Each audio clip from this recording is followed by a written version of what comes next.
Welcome back, friends. My name is Dylan, and this is Toy Lips. Oh my god, Apocalypse! Where you can always count on the hottest action figure reviews from a knowledgeable and passionate psychopath. Today we feature the Hasbro Marvel Legends retro-carded Apocalypse. You would do well to leave a like and listen up. Ensaba Nur was born over 5,000 years ago, and widely considered to be the first mutant.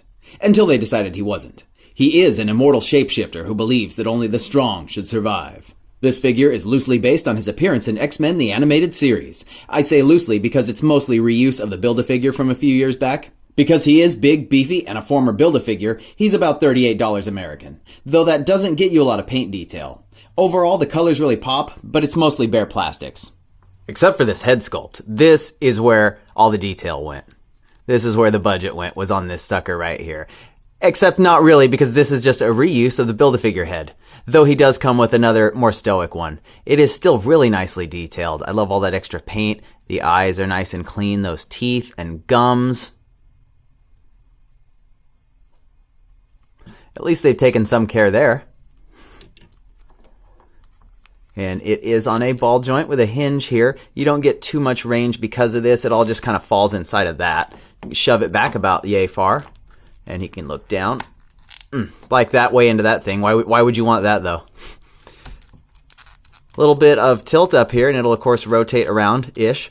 This is a softer piece, but it is pegged and glued in to this newly sculpted torso. This is otherwise one of the few new pieces of the build here. These are softer overlays at the shoulders, so they don't impede you as much. You can see they're attached at that one point there. Kind of heavy duty. These heavily muscled arms that we have seen before. Roadmap vascularity. So these are ball jointed and they'll come up to a 90 and they will rotate around, and that thing just goes bye-bye. Bicep cut here, and that'll also rotate. You get a single jointed arm though, and it is kind of restricted by this, which is another soft piece in the same vein as this piece. They do come off if you were to remove the hand. And, you know, it's got this nice little bit of sculpting here. It's a unique piece, very similar to the Build-A-Figures piece. It just doesn't have that added detail. A couple of the hands are reused, the fists for sure, and it's like they only gave us one of these before, but they've also used these for Colossus. They fill either role pretty nicely. Where it differs from the animated show, though, is he's supposed to have some kind of bracer knuckle piece over the top here, a la like Juggernaut, say. All of the hands are hinged. Back this far, forward this far. This piece does move up and down a little bit, so you get that little bit of extra articulation. But otherwise, it is perfectly serviceable. You could spot him as like an animated series rendition from a mile away. Except in the Marvel Legends line, those come with cell shading, and this guy doesn't. I think it's just so he could satisfy either role. I think he'd fit in anywhere you want to put him.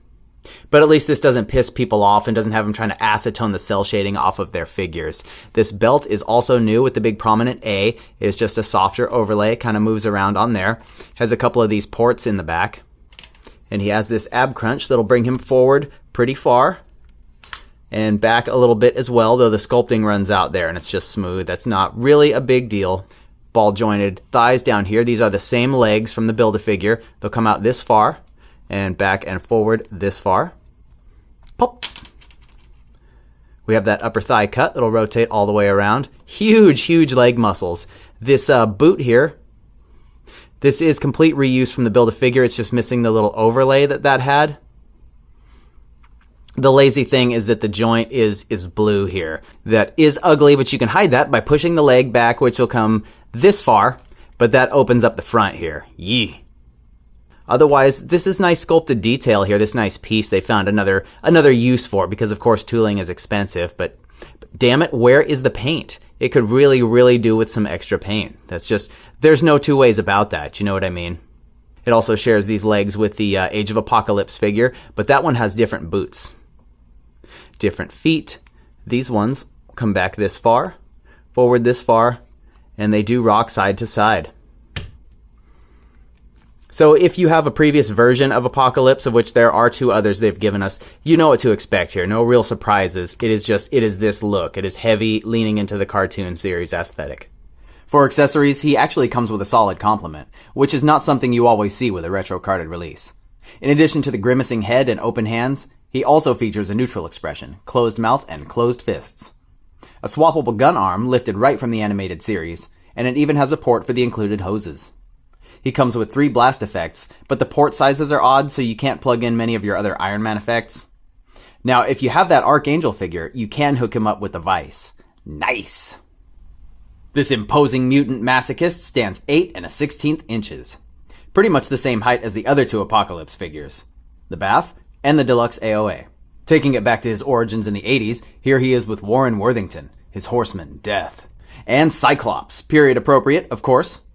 Next to a couple of animated cel-shaded figures, Wolverine and Jean Grey. Next to Nathan Summers, Cable, and his corrupt clone Strife. The Council of Autumn, Magneto and Xavier. The original Apocalypse action figures from Toy Biz, 1991 and 93 respectively. And finally, next to a McFarlane Toys DC Multiverse Lex Luthor and a NECA Ninja Turtles cartoon Krang. My body!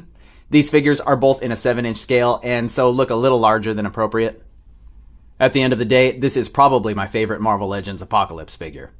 It's definitely animated series inspired, but it's also closest to the classic comic book look. Repaint that purple in a darker blue or black, and there you go. The lack of extra paint detail is trash, but the other releases are also cast plastics, and marbleized at that. At least this guy comes with a decent amount of accessories. That at least helps with the value proposition. The articulation is also really solid for him being such a beefy boy. I think the torso sculpt also lends itself to a diaphragm joint, but this is likely just a slight retooling of the one they already had. I love revamped retakes on previous Build-A-Figures, especially if it creates a whole new version, and I totally understand if they want to charge that few dollars more. Yet another reason why the Baths should be much bigger than your standard 6-inch figure. Speaking of price, this guy is still available online for regular retail, and polarizing opinion time, we shouldn't be supporting brick and mortar retailers on these things because they do not support us. Let me know where you guys land on that in the comments. I say get it while it's hot, friends, and get me while I'm hot. Leave a like on this video, share it and subscribe, and stick around for more. I will always be here for you. Thanks.